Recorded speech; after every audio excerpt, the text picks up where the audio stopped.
کہ اگر اس چیز کو ڈیسائیڈ کرنا ہے تو کسی ایک آئینی اور قانونی آفس میں بیٹھ کر حل کیا جائے کہ کون سے الزامات ہیں جو سچے ہیں, کون سے اس چیز کی تحقیقات کی جائے, اور آنے والے وقت کے لیے اس کی بھی تعین کیا جائے کہ ہر ادارے کی کیا باؤنڈریز ہے.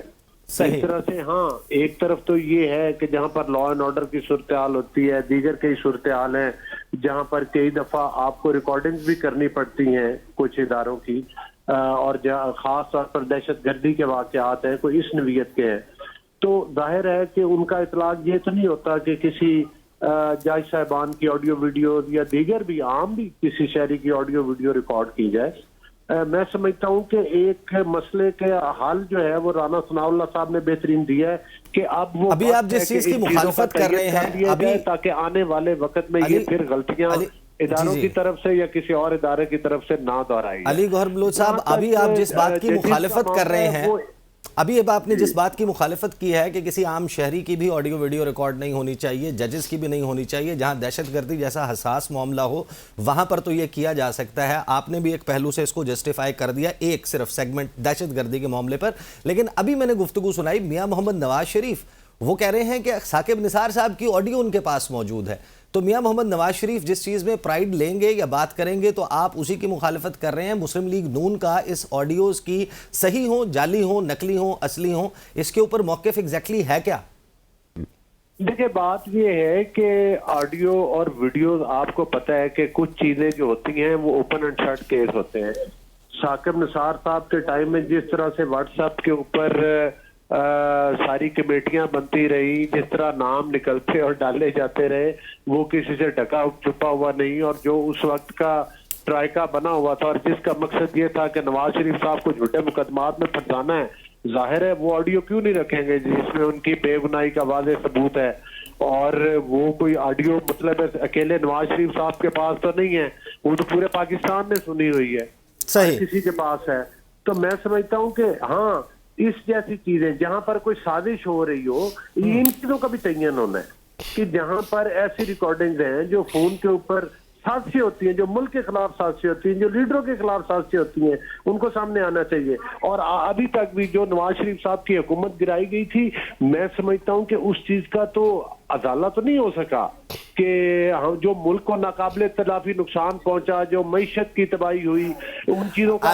علی گوہر بلوچ صاحب, آپ سازش کی بات کر رہے ہیں, یہ شور مچایا جاتا ہے علی گوہر بلوچ صاحب جناب الیکشن فلان میں دھاندلی ہوگی, حالانکہ یہ خود آر ٹی ایس سسٹم کی پیداوار ہے. آپ کو پتا ہے 2018 علی گوہر بلوچ صاحب چوری کر کے ملک پر صحیح. علی گوہر بلوچ صاحب, میں آپ کے پاس واپس آؤں گا, لیکن یہ جو آپ نے بات کی کہ جہاں سازش ہو رہی ہو کسی لیڈرشپ کے خلاف, بیسیکلی جسٹیفائی ہی کر رہے ہیں نا آپ. اب یہ یعنی کہ شعیب شاہین صاحب نے اگر سازش کرنی ہے تو یہ مجھے جاننے کے لیے کہ یہ کوئی سازش کر رہے ہیں, ان کو 24 گھنٹے ریکارڈ کرنا پڑے گا کہ یہ جب سازش کریں گے تو یہ پکڑے جائیں. یا ظاہر ہے کہ آپ کو کوئی خواب تو نہیں آتا, الہام تو نہیں ہوتا کہ کس وقت یہ کریں گے. تو بیسیکلی آپ بھی جسٹیفائی کر رہے ہیں وہی جو سابق وزیر اعظم عمران خان کا موقف تھا. کچھ معاملات میں یہی چیزیں ہیں جو بیٹھ کے طے ہونے والی ہیں, جہاں پر ایس او پی یہ طے ہو کہ یہ ادارے کہاں کہاں ریکارڈنگ کر سکتے ہیں, کہاں کہاں نہیں کر سکتے. صحیح, ٹھیک ہے. نثار کھوڑو صاحب, ٹھیک ہے, نثار کھوڑو صاحب آپ سینئر رہنما ہیں, آپ سینئر سیاستدان ہیں, آپ ہمیں یہ بتائیے کہ اس وقت تو لگتا یہ ہے کہ اسلام آباد ہائی کورٹ کے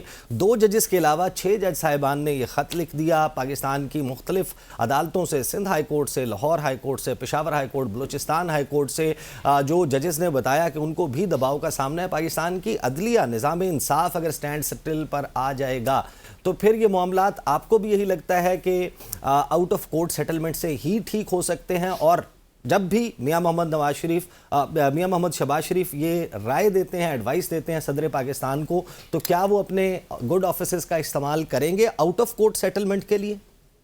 سر جی مجھے سمجھ میں نہیں آتا کرنے کی ضرورت ہے.